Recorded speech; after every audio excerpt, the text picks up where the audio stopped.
Hezbollah आए दिन एक के बाद एक तगड़ी चोट देकर इजरायल को झकझोर रहा है। हिजबुल्लाह लड़ा के इजरायली हमलों का उसी की भाषा में जवाब देने में लगे हैं।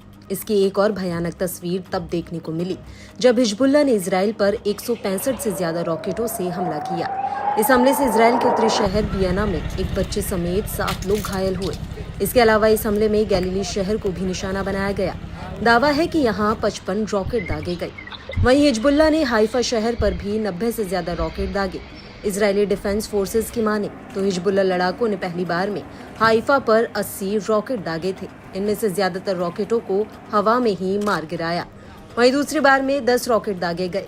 हाइफा पर हमले के कुछ घंटे बाद आईडीएफ ने भी मुंहतोड़ जवाब देने का दावा किया। इजरायली सेना की माने तो जहां से हिजबुल्लाह ने हाइफा पर रॉकेट दागे, वहां के लॉन्चर्स को एक झटके में उड़ा डाला।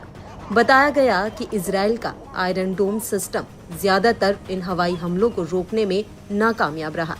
इजरायल के कई शहरों में रॉकेट गिरे हैं। हिजबुल्लाह ने इतना भीषण हमला किया है कि इसकी भनक इजरायल की सुरक्षा एजेंसी शिन बेट तक को भी नहीं लग पाई। वहीं एयर डिफेंस सिस्टम आयरन डोम भी कई मिसाइलों को रोकने में नाकाम रहा। इस हमले से इजरायल को भारी नुकसान पहुंचने का दावा किया जा रहा है। हिजबुल्लाह के हमले से इजरायल के कई शहरों में भी भारी तबाही मची है। इतना ही नहीं, इजरायल की सड़कों पर खड़े वाहन तक रॉकेटों की चपेट में आ गए। इससे उनमें आग लग गई। इसके अलावा कई रिहायशी इलाकों में भी घर ढह गए हैं। हिजबुल्लाह के ताजा हमले का वीडियो भी अब सोशल मीडिया पर वायरल हो रहा है। मिसाइलें शहरों के भीड़-भाड़ वाले इलाकों में भी गिरी। इससे शहर वासियों में दहशत फैल गई। आईडीएफ ने कहा कि हिजबुल्लाह के रॉकेटों की बौछार को इजरायली रक्षा प्रणाली आयरन डोम ने रोक दिया, लेकिन कुछ रॉकेट हाइफा खाड़ी के आबादी वाले इलाकों में भी गिरे। हालांकि सोशल मीडिया पर वायरल वीडियो इजरायली दावे से काफी अलग है। इस हमले में कई इमारतें ध्वस्त होने की जानकारी सामने आ रही है। ये हमले इजरायल के उत्तरी इलाकों में किए गए हैं। हमले से जुड़ा इजरायली सेना की ओर से एक पोस्ट भी किया गया है। आईडीएफ का कहना है कि हम हिजबुल्लाह के हमले से अपने नागरिकों की रक्षा करना जारी रखेंगे। इजरायली विदेश मंत्री ने कहा कि ये हमला उस वक्त हुआ है जब लेबनान में युद्ध विराम की दिशा में कुछ प्रगति हुई है। माना जा रहा है कि लेबनान के इस्लामिक प्रतिरोध का ताजा हमला इजरायल के खिलाफ प्रतिशोध में किया गया है। बता दें कि एक दिन पहले ही इजरायली पीएम ने हिजबुल्लाह लड़ाकों पर पेजर ब्लास्ट की जिम्मेदारी ली थी। इससे बौखलाए हिजबुल्लाह ने इजरायल से बदला लेने के लिए उस पर बड़ा हमला कर दिया।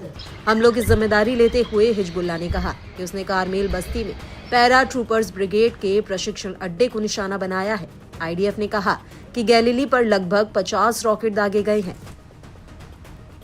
ऐसे में सवाल उठता है कि जिस आयरन डोम की पूरी दुनिया भर में मिसाल दी जाती है, वह डिफेंस सिस्टम अब अपना 100% नहीं दे पा रहा है। आयरन डोम को चकमा देने में ईरान समर्थित प्रॉक्सी गुट कामयाब हो रहे हैं।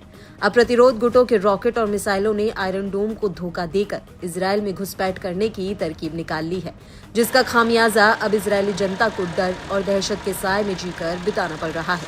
दरअसल आयरन डोम का सक्सेस रेशियो भी अब कम होता जा रहा है। रिपोर्ट के मुताबिक इजरायल पर रोजाना हो रहे हमलों के बीच 1/4 हमले अब इजरायल में घुसकर होने लगे हैं, जिससे आयरन डोम की सफलता पर अब संशय उठना शुरू हो गया है।